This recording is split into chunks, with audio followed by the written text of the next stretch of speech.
Hello guys, अभी हम आए हैं बंगला साहब गुरुद्वारा। तो ये है स्थित दिल्ली में कनॉट प्लेस में स्थित है। दिल्ली में 3 गुरुद्वारे मेन हैं। चांदनी चौक पे शीशगंज, सेंट्रल सेक्रेटेरिएट में रकावगंज और कनॉट प्लेस में गुरुद्वारा बंगला साहिब। तो ये है गुरुद्वारा बंगला साहिब में हम आपको लेके चलते हैं।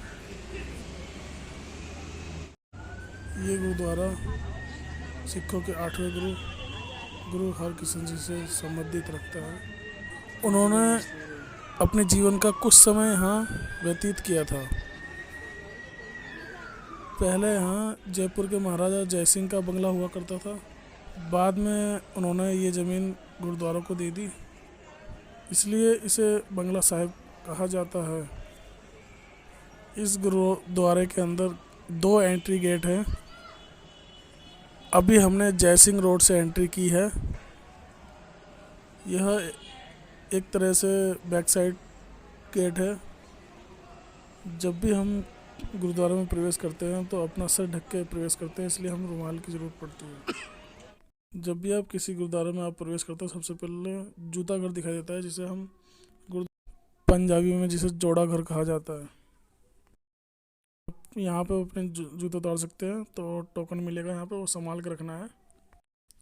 गुरुद्वारे के दोनों गेटों के पास जूता घर है। आप किसी भी जूता घर में जूता जमा कर सकते हैं। यह एक गुरुद्वारा नहीं है केवल, ये यहाँ पे एक राइट हैंड साइड में charitable polyclinic and diagnostic centre भी है। बाहर इसके टेस्ट का प्राइस कम से कम बता रहा हूँ 5,000 हो सकता है, लेकिन यहाँ पे सिर्फ 50 रुपये की पर्ची कटती है। तो आप यहाँ पे करा सकते हैं एमआरआई। किसी भी धार्मिक स्थल पर जाने से पहले हमें अपने हाथ पैर ज़रूर धोने चाहिए। किसी भी धार्मिक स्थल पर, जैसा कि आप देख रहे हैं, मैंने अभी पैर धोए यहाँ पर। यहाँ पानी चलता रहता है, साफ़ है पानी बिल्कुल। अगर आपने अभी तक अपने सर को नहीं ढका है तो रुमाल से अपने सर को ढक लीजिए। जैसा कि आप देख रहे हैं, मैंने अपने सर को ढक लिया है रुमाल से।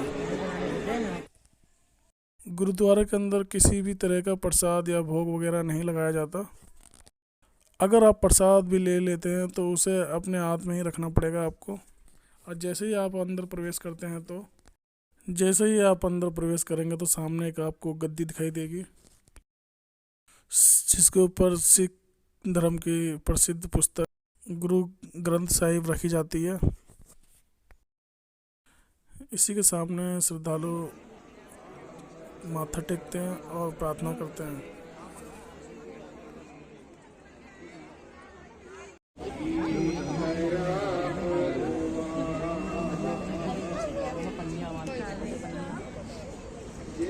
पैर गीले ना, शेर है हमारा।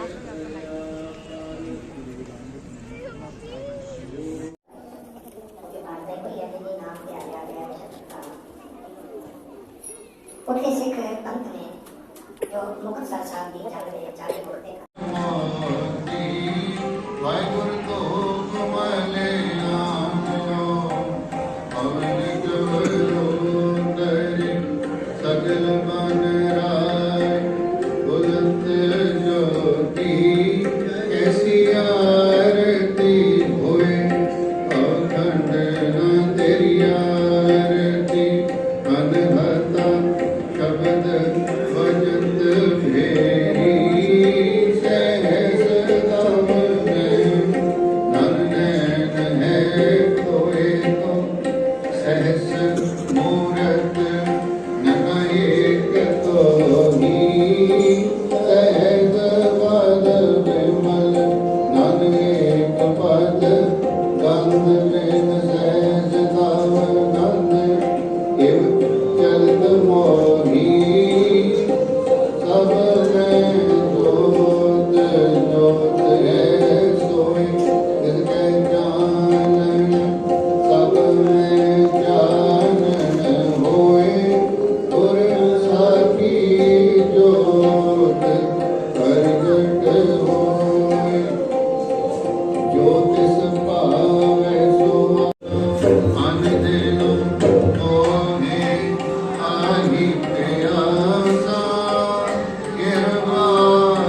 जैसे ही आप मेन बिल्डिंग से बाहर आएंगे तो ये आपको एक पवित्र सरोवर दिखाई देगा।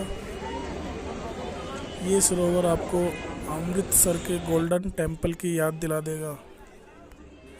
और एक चीज़ आपको आकर्षित करेगी, वो है यहाँ की सफाई व्यवस्था।